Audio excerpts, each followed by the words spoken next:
이사야 선지자는 유다가 멸망하기 전부터 말씀하셨죠. 그리고 그 제자들이 포로기와 귀환기를 거쳐서 이사야의 말씀이 지금 흐르고 있습니다. 근데 그 말씀의 정점, 다시 말해서 성경의 핵심인 말씀을 오늘 우리가 만납니다. 이해가 필요한 말씀이에요. 그래서 제가 설명을 길게 합니다. 이해하시기를 바라요. 그러나 이해보다도 오늘 말씀이 이해되면은 어떻게 살 것인가? 평생 살아온 대로 계속 살 것인가? 아니면 새롭게 살 만한 삶이 과연 있는 것인가? 이 결정이 오늘 나야 됩니다. 죽음 너머의 신비. 신비는 하나임이죠. 하나인 것이 신비입니다. 그래서 바람 불고 비가 오고 햇빛이 내리는데 나무가 살아나지 않아요. 왜요? 바람, 햇빛, 물이 하나이기 때문에 생명이 피어나죠.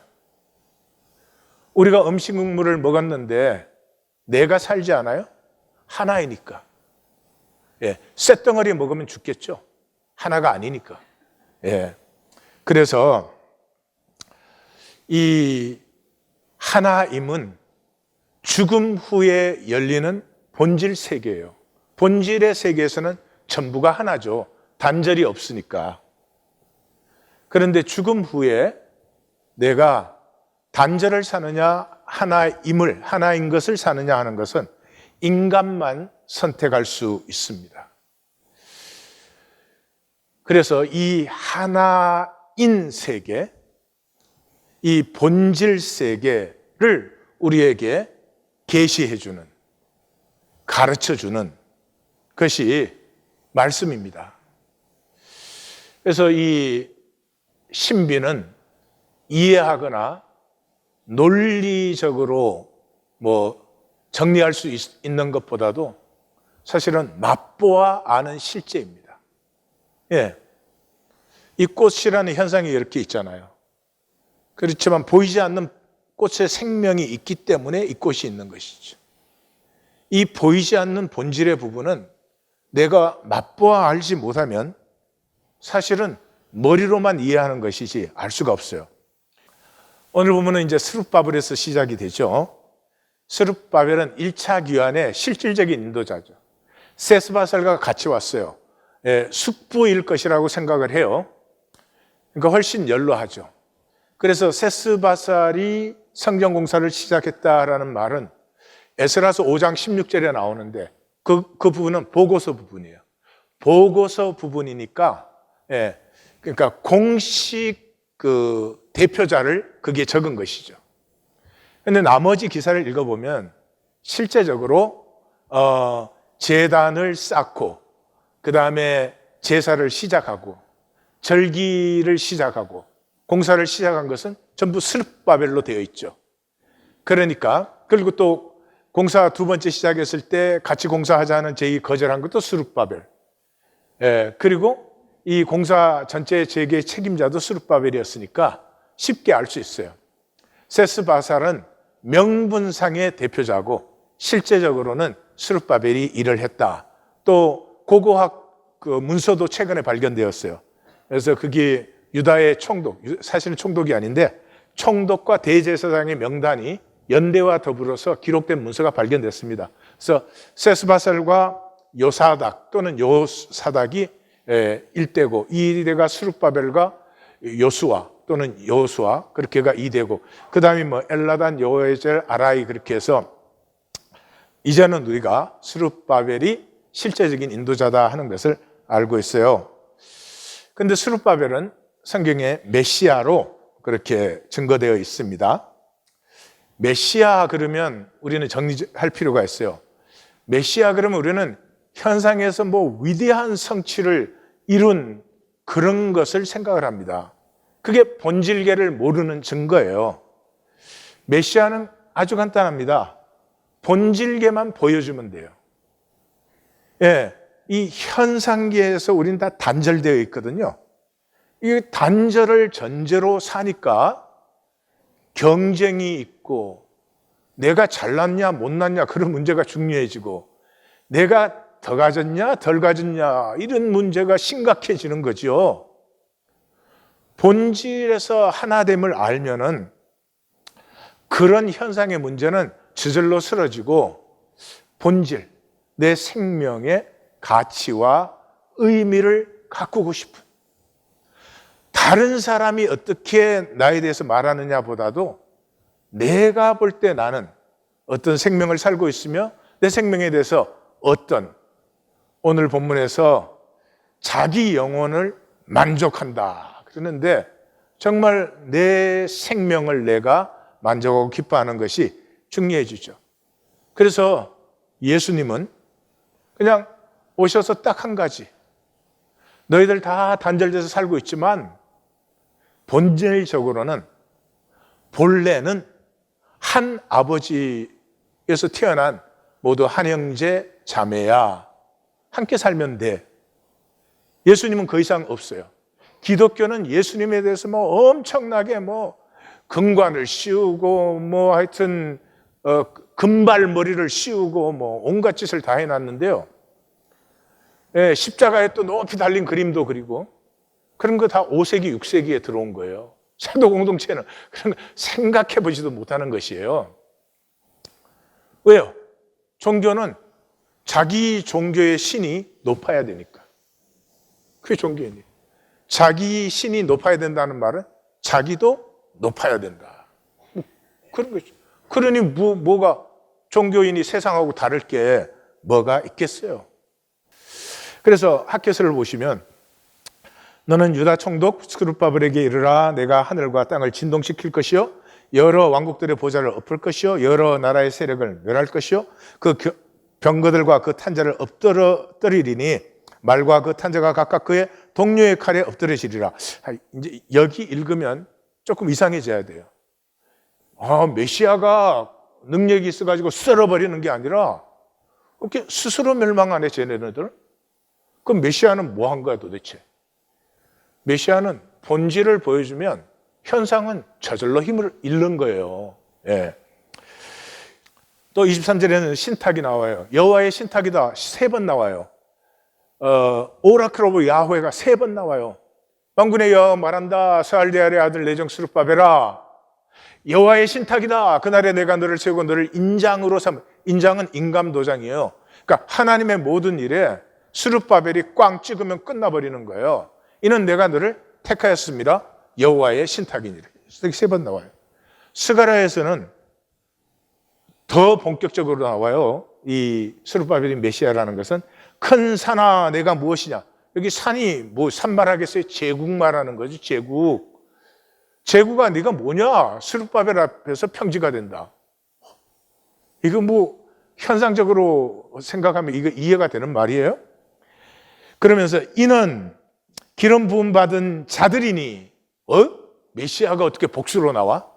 우리 기독교는 메시아 그러면 예수님 뿐이잖아요. 그러니까 도대체 성경하고 기독교는 별로 상관이 없는 것 같아요. 구약에서 이미 요엘 선지자가 그랬잖아요. 말세에 내가 내 영을 만민에게 부어준다.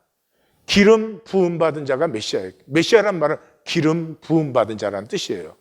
근데 기름 부음 받은 자들이니 메시아들이에요. 히브리 단어로 읽으면 메시아들이니 그런 거예요. 그리고 베드로가 그 말 받아가지고 말일에 모든 육체에 영을 부어주려. 그러니까 우리가 다 메시아 되는 거예요. 예수 믿었다는 건 메시아 되는 거예요. 메시아. 메시아를 모르니까 이단 만들어갖고 지가 메시아라고 그런 사람이 메시아가 뭐 하는 사람인데 자기 생명을 나누어주고 죽는 거예요.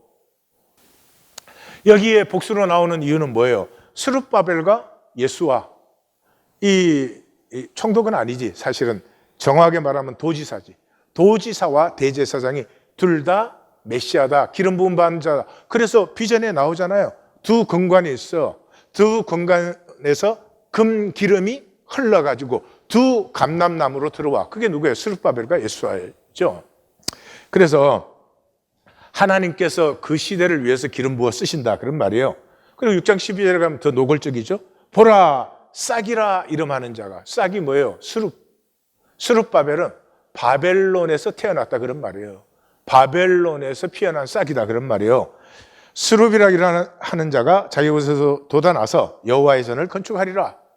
이 여호와의 전 건축이 빌딩 건축이면 이 거짓말이지. 스룹바벨은 건축 완공하지 못했잖아요. 여기서 벌써 알 수 있죠. 메시아라고 하는 것은 무슨 현상적인 성취를 이루는 것이 아니라 본질이 나타나게 하는 것이다.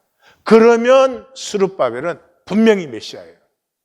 이 성중 건축을 통해 가지고 하나님의 본질적인 역사가 온전히 나타나게 했습니다. 어떻게? 보십시다. 역사적 정황을 보시면 다리우스가 이제 왕이 되고 나서 2년 동안은 제국 안정시키는데 정신이 없었어요. 옛날 제국은 황제가 바뀌면 뭐 반란이 사방에서 일어나니까요. 그래서 제국을 안정시켰어요. 제국을 안정시키고 나니까 관심이 그리스도를 향해요.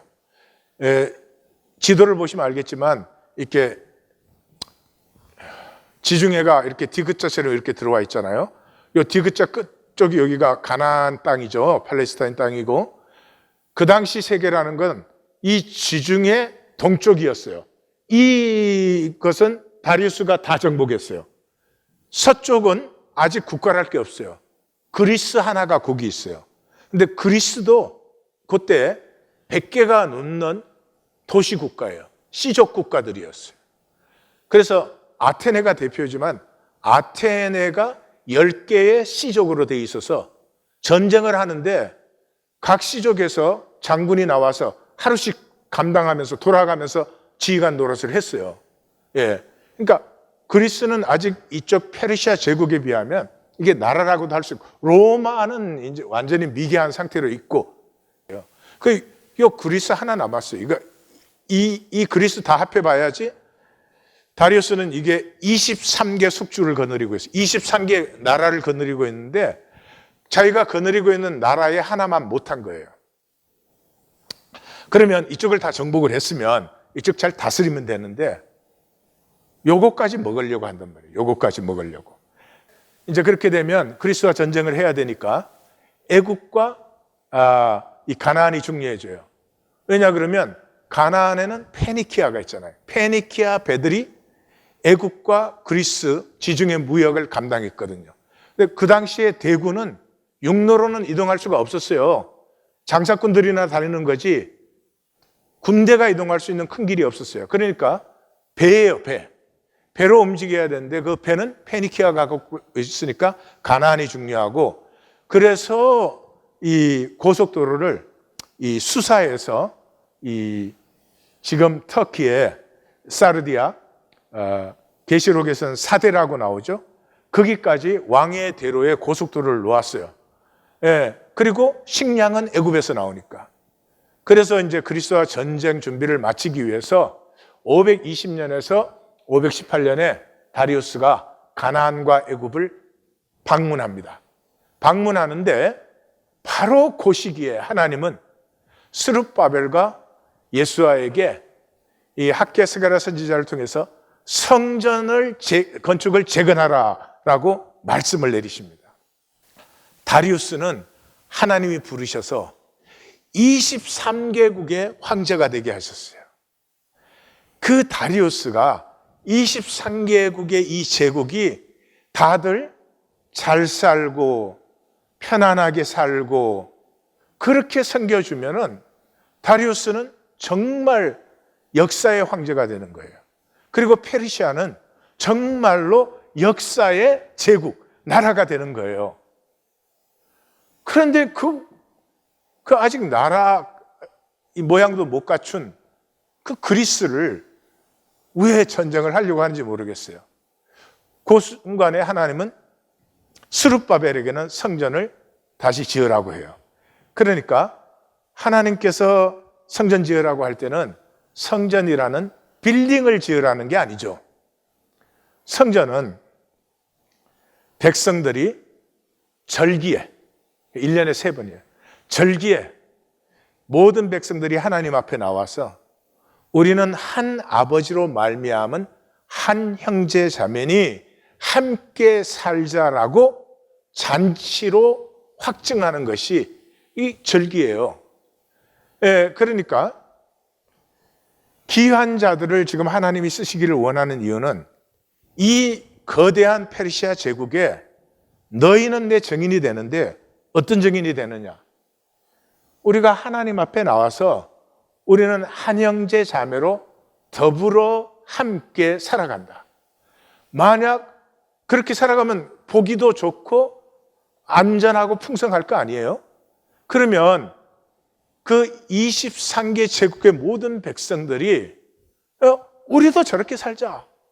왜 우리 이렇게 험하게 살았냐? 그렇게 될 것이고, 또 그 아름다운 모습을 보는 다리우스는 백성들이 그렇게 살기를 도와주면 자기야말로 메시아가 되죠.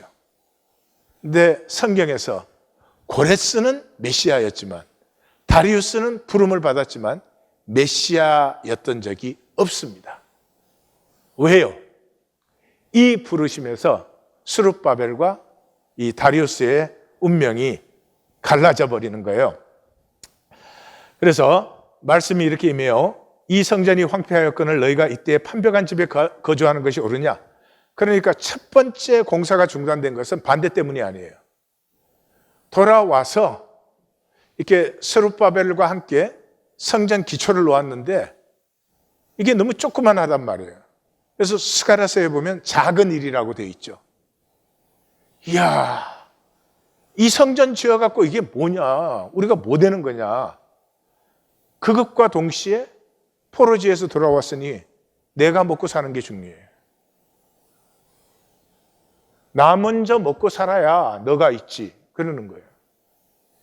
마치 내가 나 지키지 않으면, 내가 나 먹고 살지 않으면 무슨 못 먹고 사는 것처럼. 그런데 사실은 내가 나 먹고 사는 거 챙겨야 되기 때문에 모두가 가난해요. 그러니까 뭐 성전 시작을 했다가 흐지부지하고 있는데 하나님이 딱 때가 되매 성전 재개 명령을 내리신 거예요. 여호와께서 유다 총독 스룹바벨의 마음과 대제사장 여호수아의 마음과 남은 모든 백성의 마음을 감동시키시며 그들이 와서 만군의 여호와 그들의 하나님 전을 공사하였으니 그때가 다리오 왕 제2년 6째 달 24일이었어요. 그러니까 2년 동안 제국을 안정시켜서 이제 다리우스는 전쟁하려고 하는데 하나님은 그 전쟁하는 교두부에다가 딱 교두부에다가 성전 지어라. 그러고 명령을 내리셨어요. 자, 그러면 이제 다리우스도 선택을 해야 되고 스룹바벨도 선택을 해야 되죠. 스룹바벨은 두말할 것도 없이 성전 건축을 시작합니다. 그랬더니 어떻게 됐어요? 대번에 반대가 일어났죠. 스룹바벨과 족장들에게 나와 이르되 우리도 너희와 함께 건축하게 하라. 우리도 아수르 왕이 우리를 이리로 오게 한 날부터 우리가 하나님께 제사를 드린다. 하나님께 드리는 종교 세우려는 게 아니잖아요. 근데 이 사람들이 우리도 하나님 섬기는 종교 생활을 했으니까 우리도 같이 짓겠다라고 말하는 거죠. 같이 짓겠다라고 말하는 것은 지금 정치 문제가 되는 것이죠. 유다가 같이 짓자 그러면 문제가 없지만 아니면 정치 문제화가 되는 거죠. 그래서 스룹바벨과 예수아와 기타 이스라엘 족장들이 이르되 우리 하나님의 성전을 건축하는데 너희는 우리와 상관이 없다. 바사왕 고레스가 우리에게 명령하신 대로 우리가 이스라엘 하나님 여호와를 위하여 홀로 건축하리라. 자, 같이 짓자 그랬는데 반대를 했으니까 이제 이것은 정치 문제가 되었습니다.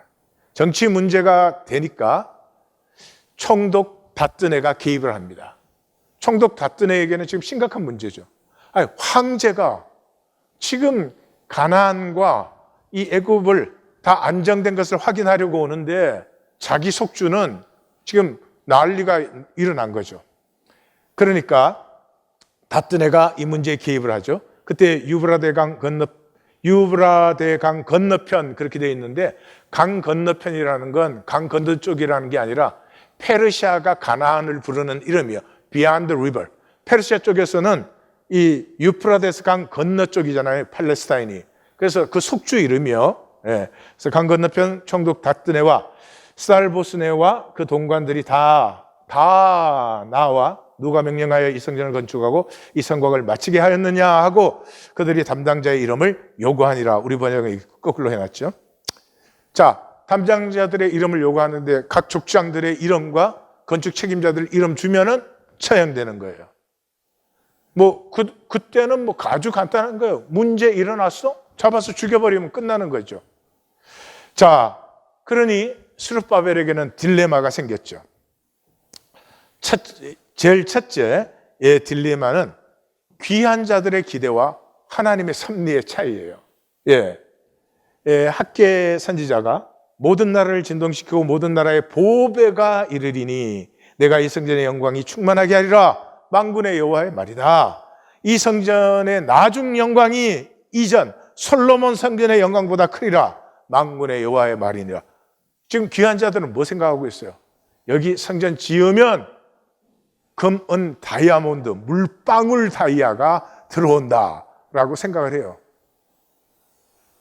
근데 하나님에게는 그건 배설물이에요. 하나님에게 보배는 뭐예요? 사람들이 하나 되어 사는 거예요. 가정에서부터 남편과 아내가 하나 되어 사는 거예요. 그 이상 귀한 게 하나님 앞에 어디에 있어요? 각 민족과 백성들이 하나 되어 사는 것.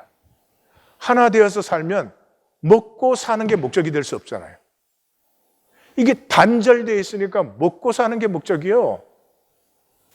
먹고 사는 게 목적이 아닐 때에만 나는 누구인지, 왜 이렇게 사는지, 내 삶에서 내가 정말로 원하는 것은 무엇인지, 나는 무엇을 피우고 싶은지. 오늘 본문에 나오잖아요. 그 영혼이 만족하리로다. 누구든지 한평생을 살았으면 현상에 사는 것은 어렵습니다. 영혼의 만족을 느껴야죠. 쉽지는 않았지만 나를 살았습니다. 나를 즐겼습니다. 현상이 이렇게 오묘한 것이군요. 하나님, 이제 집으로 돌아갑니다. 그리고 성전은 이사야 선지자의 말씀을 예수님이 인용했죠. 만민이 기도하는 집이라. 그 말은 만민의 종교는 아니에요. 지금 각자 자기 종교를 가지고 같이 짓자고 하는데 종교가 아니고 만민이 기도하는 집이에요. 그러면 그 당시에는 성전에서 뭐 했어요? 제사 지냈죠. 근데 왜 선지자는 만민이 제사하는 집이라고 하지 않고 기도하는 집이라고 해요? 제사 부인하는 거죠. 기도는 하나님 앞에 나오는 거잖아요. 누구든지 하나님 앞에 나올 수 있는 것이 성전이다. 그렇기 때문에 건물일 수가 없어요. 이것은 스데반이 잘 얘기해 주고 있으니까 궁금하신 분은 사도행전 7장을 읽으세요. 네. 성전은 정리해 보십시다. 성전은 하나님 임재가 있는 곳이에요. 임재 앞에 백성들이 다 나와요. 백성들이 나오는 이유는 하나밖에 없어요. 우리가 한 아버지의 한 형제 자매니까. 그러니까 성전에 나오면 하나됨이 확정돼요. 하나됨이 확정된다는 것이 죄사함을 받는 것이에요. 이 종교는 죄사함 그러면 죄 지은 걸 무효로 해준다 뭐 이렇게 들어요. 죄 지은 건 죄 지은 거지. 죄 지은 게 어떻게 없어져? 죄 지은 게 문제되는 것은 죄 지으면 반드시 단절돼요. 죄는 단절이니까. 그러니까 하나 되면 하나 되기 전에 잘했냐 못했느냐는 상관이 없지. 죄 하나 되기 전에 잘못한 것 때문에 더 아름다운 하나가 이루어지기도 하죠. 그러니까 하나님의 성전이라고 하는 것은 단절되었던 우리의 삶이 하나님 앞에 나와서 하나됨을 회복받는 것이다. 예. 그 관점에서 학개서와 스가랴서를 읽지 않으면 전혀 엉뚱한 데 가 있는 거예요. 두 번째는 스룹바벨이 막아야 하는 것이 있죠. 그게 뭐예요? 정치 분정화되는 것이에요. 예? 정치 분정화라는 것은 힘겨루기가 되는 것이에요. 이게 마귀가 제일 좋아하는 거예요. 하나됨의 독약은 힘겨루기요. 마귀가 제일 좋아하는 것은 이 인생을 힘의 문제로 보는 것이에요. 힘의 문제로 보는 사람은 절대로 하나가 되지 않습니다. 자기 자신과도 하나가 되지 않습니다. 독약이에요, 독약. 그래서 전 세계가 힘에 미쳐 있어요. 누가 더 가지냐? 누가 더 성공했냐? 누가 더 잘났냐? 누가 더 인정받냐? 그게 미쳐 있어요. 스룹바벨은 너무나 잘 알고 있어요. 이거 정당한 권리를 갖고 있잖아요, 유다는. 우리는 고레스 왕의 칙령을 가지고 있다 이렇게 부딪혀 나가면 정치 분정화가 되고, 그렇게 되면은 성전을 왜 짓는지는 사라져버리고 누가 이기느냐의 문제가 되죠. 뿐만 아니라 각 족장들, 그 다음에 이 건축 참여자들은 다 처형당하게 되잖아요. 무의미한 희생이 이루어지죠. 그래서 명단 제출을 거부하고 스룹바벨이 홀로 이것을 담당합니다. 조금 더 보겠어요. 다시 말해서 스룹바벨은 섭리를 품어서 깨어집니다. 예, 섭리를 품는다는 말은 논쟁하지 않는다는 말이에요. 내가 아무리 옳아도 옳다 소리 안 하는 거예요. 왜요? 종말적인 사람이니까. 이거 시끄럽지만 잠시 지나가고 조금만 있으면 하나님의 진실은 분명히 그 실제가 나타나게 돼요. 그건 내가 나서서 왈가왈부 하고 싶지가 않아. 귀찮고 피곤한 일이야. 근데 다리우스는 제 길로 갑니다. 제 길이 뭐예요? 전쟁 준비했죠. 전쟁의 길로 갑니다. 이 다리우스는 뛰어난 사람이에요. 뛰어난 사람이에요. 다뜬 애가 스룹바벨을 처형하니까 처리하는 것을, 이 스룹바벨과 다리우스는 어릴 때부터 친한 사이였습니다. 요세푸스 역사에 나오는데 어릴 때부터 친밀했어요. 하여튼 두 사람이 친밀했던 것만은 사실이에요. 그런데 그게 황제로서 눈 감지요. 그 눈을 싹 감아줌으로 말미암아서 반대자들 단숨에 잠잠하게 되었죠. 그 다음에 유다 측도 잠잠하게 되었고, 요 시간이 지난 다음에 고레스의 칙령을 확인해가지고 적극적으로 공사를 도와줍니다. 그러니까 유다도 다리우스에게 고마움을 느껴요. 예. 그러니까 이 다리우스는 세 마리의 토끼를 한꺼번에 잡아요. 반대자들 잠잠케, 유다도 잠잠케, 전쟁 준비 완벽하게 안정시켜버립니다. 이렇게 뛰어난 사람이에요. 이게 내 비극이에요. 이 인류가 모르는 것이 내 비극이에요. 남편이 내로 자꾸 살아요. 그러면 아내와 하나가 될 수 없죠. 갈등밖에 생길 게 없어요. 아내가 내로 살아요. 마찬가지예요. 부모가 내로 자식을 길러요. 다 똑같은 것이에요. 내는 우리가 부인할 수 없는 것이죠. 그러나 내는 언제나 가슴과 함께 해야 돼요. 가슴이 없는 내는, 이건 정말 미치광이에요. 그래서 다리우스는 전쟁에 패배하게 되고 내리막길로 치달아서 페르시아가 멸망하게 됩니다. 그래서 490년 마라톤 전투, 이건 다리우스가 한 거예요. 그 다음에 480년 살라미스 전투와 479년 플라타이아 전투는 그 아들 아수에로가 한 건데, 세 번의 전투에서 다 져가지고 페르시아가 결국은 멸망하게 되죠. 역사가들은 이 전쟁을 그렇게 말을 합니다. 어떻게 그리스가, 첫 번째 전쟁은 병력이 10분의 1이었어요. 두 번째 전쟁은 100분의 1이었어요. 그 당시는 10분의 1이면 이길 수가 없어요. 왜요? 그 당시 전쟁은 칼하고 창으로 찔러 죽이는 거예요. 무슨 폭탄이 있는 것도 아니고. 그러니까 병력 차이가 어느 정도 난다, 그럼 싸울 수가 있지만 10분의 1이면 어떻게 해요? 그게 페르시아 군대는 계속 전투를 해온 정예병이에요. 아테네는 그 당시 그리스 자체가 수백 개의 시족 국가였어요. 아테네 그 중에 하나예요. 페르시아가 들어온다니까 다 항복했어요. 항복 안 한 건 아테네와 아주 작은 시족인 플라타이아. 그래서 플라타이아에서 한 800명. 이 아테네에서 다 합쳐야 10,000명이 안 됐어요. 그러니까 전체 군대가 10,000명이 안 되는 군대예요. 그런데 어떻게 이겼느냐? 이 역사가 이게 설명할 길이 없잖아요. 그러니까 말하는 게 이 민주주의와 시민정신이다. 어때? 아테네는 민주주의와 시민정신이 강했기 때문에 이겼다 그러는데, 그런 사람들 갖다가 민주주의 지금 아니까 전쟁 해봐 한번 시켜보고 싶어요. 민주주의 같은 소리 하지 마세요. 예, 마라톤 전투에는 그 지휘자가 밀티아데스였고, 그 다음에 살라미스 전투에서는 최고 지휘자가 데미토스 클레스였어요. 두 사람 다 전쟁 끝나고 페르시아로 망명했어요. 왜?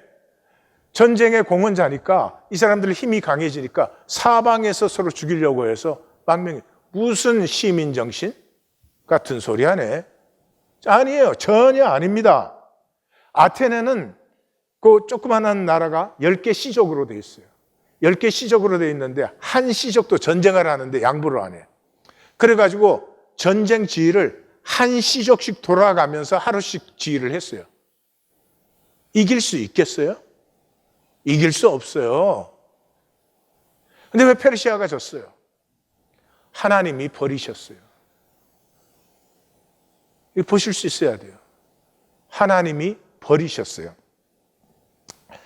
그래서 이 다리우스가 그 23개 제국의 황제가 되었을 때 스룹바벨과 함께, 스룹바벨이 성전 재건하고 그 백성들이 함께 살아가는 걸 도와주고, 그랬더니 다 잘 살고 행복하고 정말 좋다. 이거 제국 전체에 이렇게 하도록 도와주자. 그랬으면 얼마나 좋았겠어요. 그런데 이게 아수르와 바벨론 길로 그랬잖아요. 하나님이 아수르 도구로 썼죠. 바벨론 도구로 썼는데 지가 잘난 줄 알고. 지가 잘난 줄 아는 바람에 두 제국 다 망했는데, 이 다리우스가 지가 잘난 줄 알다가 망하는 거죠. 그래서 여기서 우리는 생명의 역설을 봅니다. 생명의 역설은 나는 나의 육조건의 상실이에요. 네, 나의 조건인데 이게 육체적인 조건이어서 육조건이라고 한 거예요. 왜냐하면 전부 이걸 위해서 살아요. 육조건을 위해서. 난 니보다 높다, 뭐 잘났다, 뭐 잘생겼다, 뭐 니보다 높은 데 있다, 뭐 이런 거. 그런데 육조건은 더려지기 위해서 사는 것이에요. 다시 말씀드려요. 나의 육조건은 더려지기 위해서 사는 것이에요. 왜냐, 그러면 이건 피할 수 없는 실제예요. 내 육조건은 결국은 상실이에요. 결국은 다 벗어버리는 것이에요. 그러므로 세상에 빼앗기든지 아니면 내가 자원함으로 드리든지 둘 중에 하나예요. 그래서 사도 바울이 하나님의 모든 자비하심으로 너희를 권하노니 너희 몸으로 너희 삶을 하나님이 기뻐하시는 거룩한 산제물로 드리라. 이는 너희가 드릴 영적 예배니라. 예배를 종교로 생각하시면 안 돼요. 삶이에요, 삶. 우리가 하나님께 생명 받았잖아요. 이 생명 어떻게 피우세요? 이 생명 어떻게 피우세요? 출세하면 생명 피어나요? 돈 많이 벌면 생명 피어납니까? 남보다 잘나고 높아지면 생명 피어난 것입니까? 천만의 말씀입니다. 생명은 하루하루 하나님께 드려짐으로 피어납니다. 오늘 내가 어떻게 살아? 잘 살았든 못 살았든 하나님께 드리는 것입니다. 그리고 하나님께 드려짐으로 살아갈 때 점점 내 삶에 죄와 악이 쓰러질 수밖에 없어요. 내 삶을 하나님이 받으시잖아요. 내가 잘 살아서 받는 게 아니에요. 내가 우수해서 받는 게 아니에요. 내가 살았기 때문에 하나님은 사랑으로 받으세요. 그 받음을 내가 느낄 때 내가 정화되는 것이지, 내가 남보다 나아서 어렵게 뭐 옳게, 그건 다 위선적이에요. 이 그리스는 이 전투에서 이기고 페르사이가 페르시아인이라는 연극을 만들었어요. 그 연극은 마라톤과 살라미스 그 전투의 전사자들의 자녀들이 자기 아버지의 투구와 방패를 들고 쫙 입장을 합니다. 예, 굉장히 엄숙하죠. 그러면 무대에서 다리우스 왕의 왕비가 나타납니다. 다리우스 왕의 왕비가 나타나가지고 왜 아직 승전 소식이 없느냐? 숫자가 10배, 100배니까 당연히 이기는 거죠. 왜 승전 소식이 없느냐? 그러는데 패배했다는 소식이 들어옵니다. 아니 어떻게 100배의 군사를 가지고 패배할 수가 있느냐? 그렇게 그 소리를 지르죠. 그때 다리우스의 그 영혼이 현현됩니다. 그리고 이렇게 말합니다. 오만, 나에게 미쳐서 23개국의 제왕이 되었으면 23개국의 나라의 백성들을 잘 살게 섬겨만 주면, 그 당시에는 황제가 모든 권리를 갖고 있잖아요. 진정한 왕이 될 것이고 자기 제국은 진정한 나라가 될 것인데, 아니 그 23개국을 놔두고 나라 모양도 아직은 채 못 갖춘 그 그리스까지 내가 움켜져야 된다. 나에게 미쳐서. 이 연극이 우리 얘기 아닙니까? 우리 왜 이렇게 살고 있어요? 나에게 미쳐서. 내가 뭐 잘나야 되니까. 잠깐 지나가는 현상에 잘난들 못난들 그게 뭐 그렇게 대수입니까? 이 지나가는 현상에 정말로 우리에게 중요한 건 그것이죠. 하나님이 나에게 생명 주셨는데 내 생명이 얼마나 장성했는가, 얼마나 피었는가, 그리고 내 생명은 과연 열매를 맺었는가. 그 다리우스가 그렇게 고백을 했을 때 거지 행색을 한, 2번이나 져가지고 거지가 된 아수레가 그게 등장해서 통곡을 합니다. 통곡을 합니다. 이 23개의 이 국가들을 버리고 왜 그곳에 가서 통곡을 해요? 그때 그 아수에로의 통곡을 들으면서 그리스인 관객들이 같이 우는 거예요. 그 페리클레스가 그 당시 21살짜리인데 그 굉장한 부자였어요. 그래서 돈을 들여서 이 연극을 만들어서 마지막에 이것이 그리스다 라고 외쳐요. 다시 말해서 적군이 패배해서 울면은 우리는 기뻐해야 되잖아요.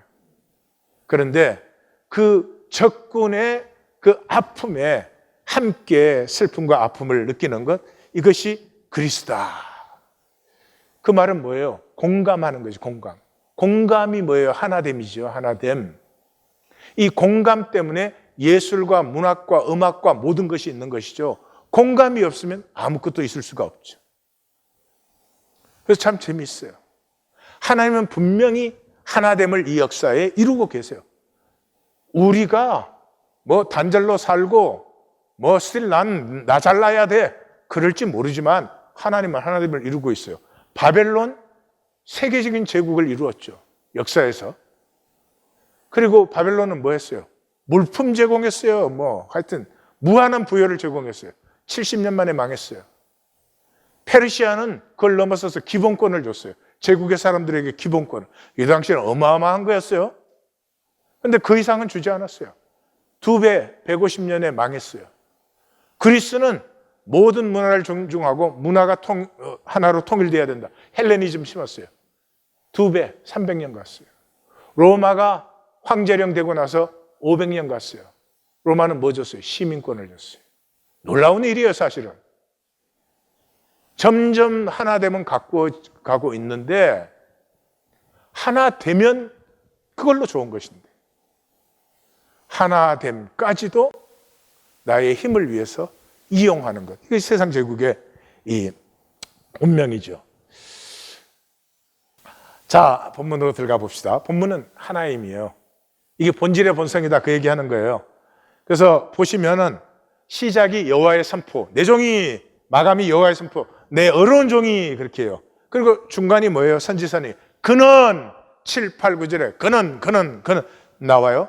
그가 무엇을 했는가에 대해서 앞쪽은 귀한 자들이 우리가 이랬습니다. 뒤쪽에는 그래서 여호와의 뜻이 이루어졌습니다. 이게 이제 오늘 본문이에요. 근데 오늘 본문에는 이제 모순이 나타나죠. 왜냐 그러면 이 종이 흉함과 멸시와 고문받고 사형을 당해요. 그런데 그를 통해서 놀라운 성취와 영광이 일어나요. 이 모순이 해결된 것이 10절, 11절, 12절이에요. 이게 본질의 본성이 나타나는 거죠. 그럼 들어가서 보십시다. 13절에서 15절이 서론이에요. 서론이 뭐냐 그러면 반드시 피어나는 생명의 반전이에요. 그게 뭐냐 그러면 생명을 들여서 사는 사람, 잃으면 영원해지는데 지키는 사람은 멸망한다. 예수님 말했잖아요. 자기 목숨 지키면 잃을 것이요, 나를 위해서 잃으면 영원히 찾으리라. 찾는다는 말은 구원받는다는 말이에요. 그래서 13절의 시작이 보라, 내 종 좀 보라. 그 다음에 방점이 7개가 빵빵빵빵 찍혀요. 그러니까 말씀을 읽는 사람은 이때 무릎을 탁 꿇어요. 이걸 그냥 보라, 내 종이 형통하여 받들어 높이 들려 지극히 존귀하게 된, 이건 글자 읽는 거지 아무것도 못 느끼는 거지. 어떻게 이게 문장이 돼요? 방점이 7개 들어가니까 문장이 안 되지. 보라, 내 종이 형통하고 받들어 높이 들려 지극히 존귀해진다. 사실 여기에서 끝나도 돼요. 근데 그 종이 그 모양이 타인보다 상했고 사람보다 더 상했어요. 그 말은 뭐예요? 이 사람은 정치범으로 처형된 사람이에요. 어느 시대나 반역죄는 너무너무 비참하게, 우리 한국은 능지처참이에요. 능지처참은 사실을 찢어서 죽이는 거예요. 세상에. 그래서 그렇게 처참하게 죽었는데 그 사람을 통해서 나타난 영광에 모두가 놀란다. 그래서 나라들이 놀라고 왕들은 입이 닫혀버렸어. 아직 전파되지 않은 것, 듣지 못한 것을 깨달아. 그게 뭐예요? 본질이죠. 이 현상의 이 모순 속에서 본질의 영광을 만나게 된다. 그래서 히브리서는 이 신앙을 본질을 향한 믿음, 종말적 신앙을 그렇게 표현하죠. 이 사람들은 다 믿음을 따라 죽었고, 현상에서 믿음 따라 죽는 거예요. 현상에서 지키는 게 아니고 믿음 따라 죽는 거예요. 신앙은 죽는 거예요. 메시아가 왜 기름 부음 받아요? 자기 생명 다 나누어 주기 위해서 죽는 거예요. 멀리서 보고 환영하며 땅에서 외국인과 나그네로 살아요. 이 현상 지나가는 나그네로 살아요. 왜냐하면 그들은 바라보는 본향이 있으니까. 이 현상 세계가 끝나고 본질 세계 하나님 안에 모두가 하나 되는 그 나라를 바라보고 있기 때문에, 그래서 1절에서 6절은 현상계에서 이루신 하나님의 하나됨이 나타나죠. 우리가 전한 것을 누가 믿냐? 이게 믿을 수 있는 일이냐? 현상계에서 본질계 아무리 말해도 안 믿어요. 제가 본질계라는 말을 아마 수천 번 했을 거예요. 몇 분이나 믿으세요? 대부분은 머리로 이해했지 믿지 않는다, 살지 않는다. 살지 못한다가 더 정확할 거예요. 아니, 황폐한 예루살렘에 여호와의 주 다스리신 이가 나타난다. 이거 믿는다는 건 위대한 가슴, 위대한 용기예요. 그래서 그는 주 앞에 자라나기를 연한 순 같고 마른 땅에서 나온 뿌리 같아서 고운 모양도 없고 풍채도 없고 우리가 보기에 허무할 아름다운 명품이 하나도 없도다. 현상에 화려하고 권세와 힘으로 되는 것이 아니에요. 오히려 현상에 잘난 것은 하나됨의 방해가 되는 것이에요. 그는 멸시를 받아 사람들에게 버림받고 간고를 많이 겪었으며 질고를 아는 자라. 그리고 부정한 자, 얼굴을 가리고, 이렇게 문둥병 환자 보면 얼굴 돌리고 부정하다 세우면 선포해야 되거든요. 그런 사람같이 우리가 멸시하고 그를 기이 여기지 않았다. 그러니까 이 본질의 사람은 현상계에서는 오히려 간구와 질고와 멸시받고 버림받아요. 스룹바벨은 이걸 본 사람이에요. 왜? 성령의 감동 받았으니까. 그래서 자기가 그걸 다 감당하고 자기가 죽죠. 자기가 조용히 죽음으로써 더 이상 희생자도 없게 하고, 더 이상 그 유다도 반대하는 사람들도 정치적 분쟁에 들어오지 않고, 그리고 다리우스는 스스로 자기의 선택을 할 수 있게 되고.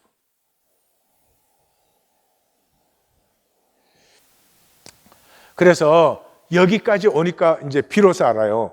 50장에서 종의 노래가 나왔잖아요. 저 여호와께서 나의 길을 여섯으로 내 거역지도 않고 뒤로 물러가지도 않았다. 나를 때리는 자에게 등을 맡기고 수염 뽑는 자에게 뺨 맡기고 모욕하고 침뱉는 자에게 얼굴 가리지 않았다. 왜? 여호와께서 나를 도우심으로 내가 부끄러움을 당치 아니할 것이고 내 얼굴을 부싯돌같이 단단하게 하였다. 왜냐 그러면 이게 잠깐 시끄럽지만 지나가고 나면 수치를 당하는 것은 내가 아니라 그들이기 때문에. 그래서 이게 스룹바벨이었구나. 이제 여기서 아는 거죠. 예. 그는 실로 우리의 질고를 지고 슬픔을 당하였거늘 우리는 생각하기를 그는 징벌을 받아서 하나님께 맞고 고난을 당한다 하였노라. 굉장히 어려운 겁니다. 내가 옳아요. 내가 의로운 걸 알아요. 근데 사람들이 내가 잘못돼서 저 징계를 받는다 이렇게 말해요. 그때 이 논쟁하지 않을 수 있는, 변명하지 않을 수 있는 사람 없어요. 절대로 잠잠하지 못합니다. 잠잠할 수 있는 것은 성령뿐이에요. 성령 아니고는 여기에 누가 무슨 인격으로 그런 소리 하지 마십시오. 그가 찔림은 우리의 허물 때문이요 그의 상함은 우리의 죄악 때문이요 그가 징계를 받음으로 우리가 평화를 누리고 그가 채찍에 맞음으로 우리가 나음을 받았도다. 우리는 다 양 같아서 그릇 행하여 각기 제 길로 갔는데 여호와께서 우리 모두의 죄악을 그에게 담당시키셨다. 이 하나님의 섭리를 받는 사람을 통해서 하나님의 제사가 완성되는 거죠. 성전에서 동물 죽이는 것이 아니고, 레기 16장에 보면 속죄일이 나오잖아요. 두 양을 뽑아가지고 한 양은 이제 제물로 바쳐서 지성소에 뿌리고 성소에 뿌리고 제단에 뿌리고, 또 하나는 아사셀은 이렇게 죄를 안수해가지고 광야로 내보내서 잡아먹히게 하잖아요.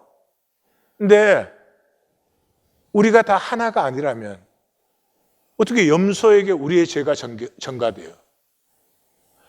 우리의 죄가 염소에게 전가되고 우리가 다시 하나가 되는 것은 우리가 하나이기 때문이죠. 그러니까 거기에서 제사를 지내고 죄를 전가했다는 것보다 훨씬 더 중요한 것은 그렇게 하는 제사를 통해서 우리가 하나님 안에 원래 하나다.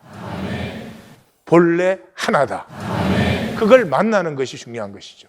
그것이 스룹바벨을 통해서 지금 이루어졌어요. 그래서 7절에서 9절은 각 절마다 그가 권능을 향하여 괴로움에도 도살될 어린 양같이 털 깎는 자 앞에 양같이 그의 입을 열지 않았도다. 자기가 어른데도 입을 열지 않는 것은 종말적 신앙의 특징이에요. 왜냐하면 현상 잠깐 지나가지만 종말에는 실제가 나타나기 때문에 무슨 변명하고 논쟁하고 그 귀찮기도 하고 그럴 필요도 없는 일이 되는 거죠. 스룹바벨은 이 모든 것을 스스로 품어서 홀로 깨어지는 것이죠. 그리고 그는 곤욕과 신문을 당하고, 우리 번역은 끌려갔으나 그러는데 이 끌려갔다는 말은 처형대로 끌려갔다는 말이에요. 그래서 전부 정치적인 거예요. 곤욕, 신문, 처형. 그 세대 중에 누가 산자의 땅에서 끊어지는 것이 마땅한 형벌을 받을 내 백성의 허물 때문임을 알겠느냐? 스룹바벨이 이 백성 살리고 이 백성을 향한 하나님의 섭리를 살리기 위해서 자기가 그걸 품어 안고 끼어지는 이 비밀을 누가 알겠느냐? 그는 강포를 행하지 않았고 그 입에는 거짓이 없었으나 무덤은 악인과 함께 왔지만 죽은 후에는 부자와 함께. 현상에서는 멸시를 받지만 죽음을 지나서는 영광을 받는다. 그래서 선포가 일어나죠. 그의 상함받음, 질고당함은 여호와의 섭니다. 우리는 원하십니다. 그랬죠? 거기 섭니다. 생명이 속건 제물로 드려지면 그가 씨를 보게 되며, 씨는 언제 맺혀요? 씨가 열매죠. 열매는 죽은 후에 맺히죠. 예. 시를 보게 되면 그의 날은 길 것이요 그의 손으로 여호와께서 기뻐하시는 뜻을 성취하리로다. 그는 섭리의 아픔을 품어서 생명 씨앗이 되므로 하나님의 섭리를 이루신 거죠. 그래서 11절 12절은 이제 스룹바벨 자신의 얘기예요. 아니 스룹바벨에 대한 얘기예요. 그래서 그가 자기 영혼의 수고에 만족할 것이라. 저는 여기가 부럽습니다. 우리 모두 한평생을 삽니다. 우리 생애를 마감할 때 내 영혼의 수고에, 내가 살아온 삶에 내 영혼이 만족해야 됩니다.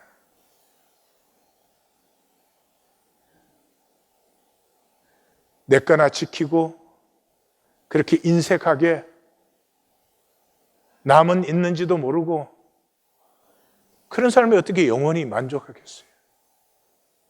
그때 무엇으로 이 영혼의 만족을 살 수가 있겠어요?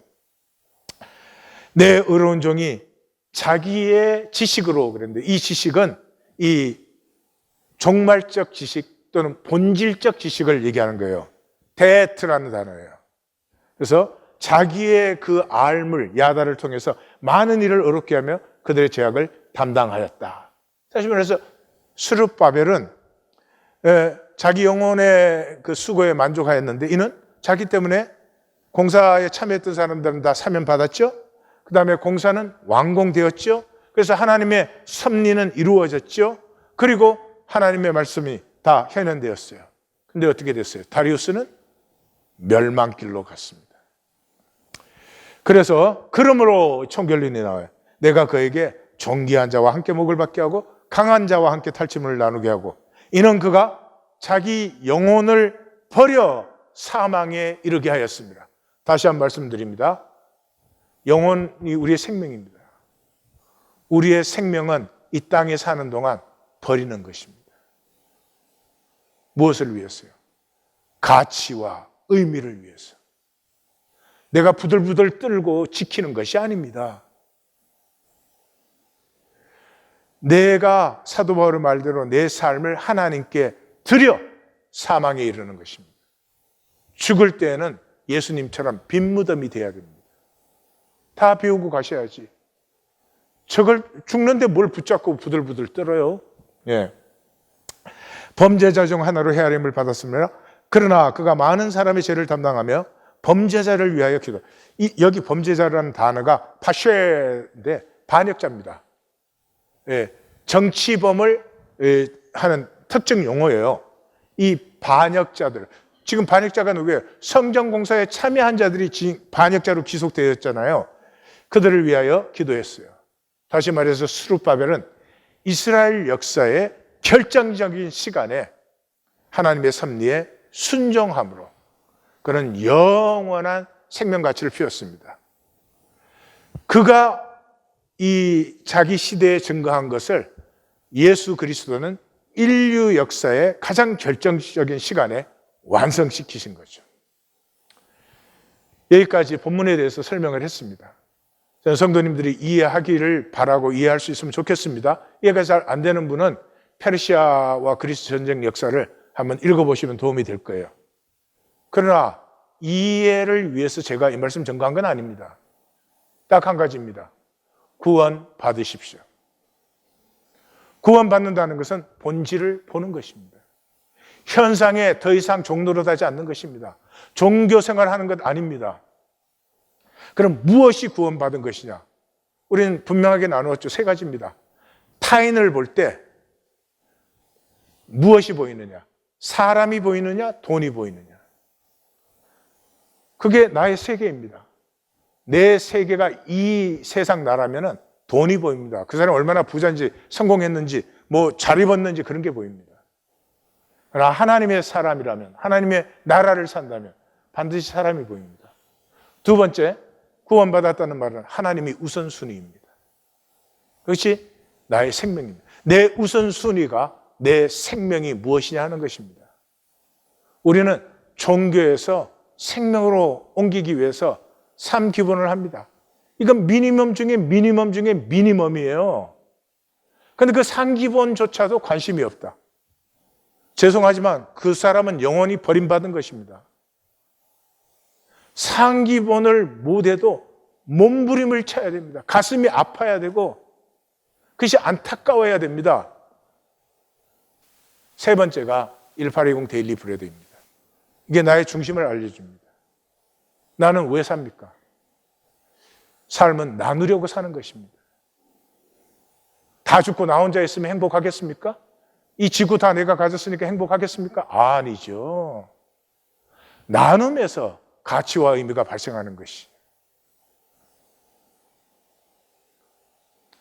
내 삶은 나누기 위한 삶인가? 아니면 지키려고 하는가? 성도님들, 잘 입을 때 좋죠, 그죠? 잘 먹었을 때 좋죠. 잘 놀고 구경했을 때 좋죠. 다 좋은 것입니다. 그러나 얼마 갑니까? 얼마나 갑니까? 지나가면 바람 같은 것이에요. 여러분, 저는 이 본문 읽을 때 놀랍습니다. 다리우스가 지나갔어요. 고레스는 메시아라고 부름을 받았어요. 다리우스는 성경에 한 번도 그 귀한 부르심을 받고도 메시아라고 불림받지 못했습니다. 지나갔어요. 다리우스가 지나갔는데 우리가 뭐를 지키면서 뭐를 내세우겠다고 사는 것입니까? 이 고난 주간에 하나님께서 우리를 일깨워 주시사 이 지나가는 종교 생활에서 영원한 생명의 삶으로 우리를 돌이켜 주시기를 주의 이름으로 축원합니다. 아멘. 기도하십시다. 우리 말씀 붙들고 하나님 앞에 간절히 기도하겠습니다.